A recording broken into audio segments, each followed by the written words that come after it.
हरे कृष्ण। ॐ नमो भगवते वासुदेवाय।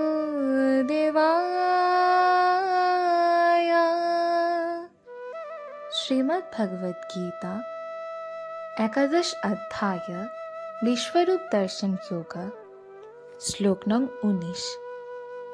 अर्जुन उवाच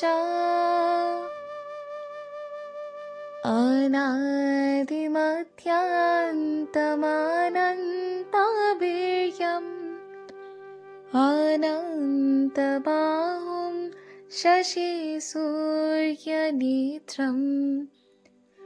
पश्यामि त्वं दीप्तहुताशवक्त्रम् स्वतेजसा विश्वमिदं তপন্তম।